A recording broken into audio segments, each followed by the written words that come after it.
यसपालि छुट्टी परेकोले गर्दाखेरि म नानी गाउँको मेला घुम्न पाएँ। कति वर्षपछि बल्ल नानी गाउँको मेला जान पाएँ यसपालि।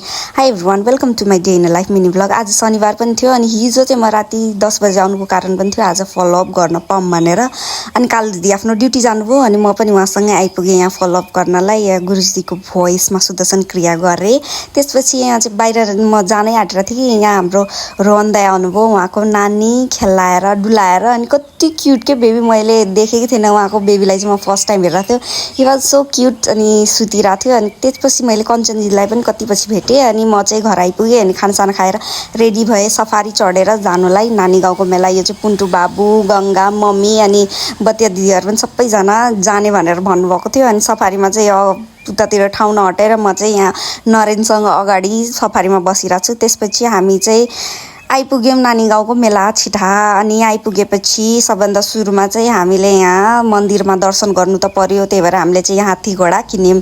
यहाँको मन्दिरमा चाहिँ हात्ती घोडा चढाउने रहेछ, चढाउँछ, त्यही भएर हामीले चाहिँ यो हात्ती घोडाहरू किन्यौँ।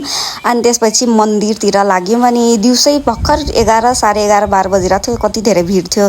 त्यही पनि हामीले दर्शन मजाले नै गर्न भ्यायौँ। अनि म चाहिँ मन्दिरभित्र पनि छिरेँ अनि त्यहाँ पनि दर्शन गरेर बाहिर निक्लेँ। मम्मीहरू चाहिँ तिमीहरू यतै डुल्दै गर, हामी चाहिँ उता हटियामा के किनेर आउँछु भन्नुभयो मेलामा एक्चुअली। अनि हामी चाहिँ यहाँ सफारीमा बसेर टिकटक बनाइरहेको थियो कालो सानुले। अनि आउटफिट चेक पनि हानिदिउँ भनेर हामीले चाहिँ यहाँ मेला आउटफिट चेक बनाइरहेको थियौँ। त्यसपछि मम्मीहरू अझै आउनु भएन, त्यही भएर हामी पनि भित्र मेलातिर गयौँ। अनि बल्ल उहाँहरू आइपुग्नु भयो। त्यसपछि पुन्टु बाबुले चाहिँ आइसक्रिम खाने भनेर भन्यो अनि मम्मीले चाहिँ उहाँलाई आइसक्रिम किनिदिनु भयो। अनि यहाँको चाहिँ अब यस्तो धेरै घाम भइसकेको थियो कि दिउँसोतिर 1 बजीतिर, त्यही भएर हामी चाहिँ यहाँ धेरै बस्नु हुँदैन, फर्क्यौँ भनेर हामी आइपुग्यौँ नानी घर। मम्मीले चाहिँ यो हँसिया किन्नुभएको रहेछ मेलामा। अनि आइपुग्यौँ। अनि यो सफारी चाहिँ गाउँमै राख्नु पर्यो किनकि हाम्रो उता नानीको घर चाहिँ भित्र खेततिर छ क्या एक्लै।